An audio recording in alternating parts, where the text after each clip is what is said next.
What is bipolar disorder? The word bipolar means two extremes.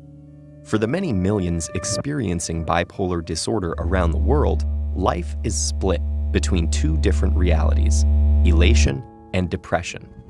Although there are many variations of bipolar disorder, let's consider a couple. Type 1 has extreme highs alongside the lows, while Type 2 involves briefer, less extreme periods of elation, interspersed with long periods of depression. For someone seesawing between emotional states, it can feel impossible to find the balance necessary to lead a healthy life. Type 1's extreme highs are known as manic episodes, and they can make a person range from feeling irritable to invincible. But these euphoric episodes exceed ordinary feelings of joy, causing troubling symptoms like racing thoughts, sleeplessness, rapid speech, impulsive actions, and risky behaviors. Without treatment, these episodes become more frequent, intense, and take longer to subside. The depressed phase of bipolar disorder manifests in many ways: a low mood, dwindling interest in hobbies, changes in appetite, feeling worthless or excessively guilty, sleeping either too much or too little, restlessness or slowness, or persistent thoughts of suicide. Worldwide, about 1 to 3% of adults experience the broad range of symptoms that indicate bipolar disorder. Most of those people are functional, contributing members of society, and their lives, choices, and relationships aren't defined by the disorder. But still, for many, the consequences are serious. The illness can undermine educational and professional performance, relationships, financial security, and personal safety. So what causes bipolar disorder? Researchers think a key player is the brain's intricate wiring. Healthy brains maintain strong connections between neurons thanks to the brain's continuous efforts to prune itself and remove unused or faulty neural connections. This process is important because our neural pathways serve as a map for everything we do.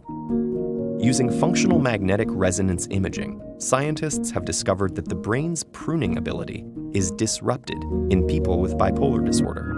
That means their neurons go haywire and create a network that's impossible to navigate. With only confusing signals as a guide, people with bipolar disorder develop abnormal thoughts and behaviors. Also, psychotic symptoms like disorganized speech and behavior, delusional thoughts, paranoia, and hallucinations can emerge during extreme phases of bipolar disorder. This is attributed to the overabundance of a neurotransmitter called dopamine. But despite these insights, we can't pin bipolar disorder down to a single cause. In reality, it's a complex problem. For example, the brain's amygdala is involved in thinking, long-term memory, and emotional processing. In this brain region, factors as varied as genetics and social trauma may create abnormalities and trigger the symptoms of bipolar disorder. The condition tends to run in families, so we do know that genetics have a lot to do with it. But that doesn't mean there's a single bipolar gene. In fact, the likelihood of developing bipolar disorder is driven by the interactions between many genes, in a complicated recipe we're still trying to understand. The causes are complex, and consequently, diagnosing and living with bipolar disorder is a challenge. Despite this, the disorder is controllable. Certain medications like lithium can help manage risky thoughts and behaviors by stabilizing moods. These mood-stabilizing medications work by decreasing abnormal activity in the brain, thereby strengthening the viable neural connections. Other frequently used medications include antipsychotics, which alter the effects of dopamine, and electroconvulsive therapy, which works like a carefully controlled seizure in the brain, is sometimes used as an emergency treatment. Some bipolar patients reject treatment because they're afraid it will dim their emotions and destroy their creativity.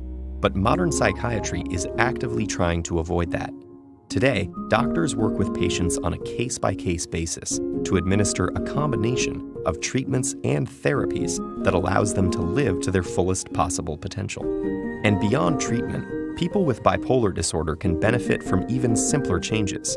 Those include regular exercise, good sleep habits, and sobriety from drugs and alcohol, not to mention the acceptance and empathy of family and friends. Remember, bipolar disorder is a medical condition, not a person's fault or their whole identity, and it's something that can be controlled through a combination of medical treatments doing their work internally, friends and family fostering acceptance and understanding on the outside, and people with bipolar disorder empowering themselves to find balance in their lives.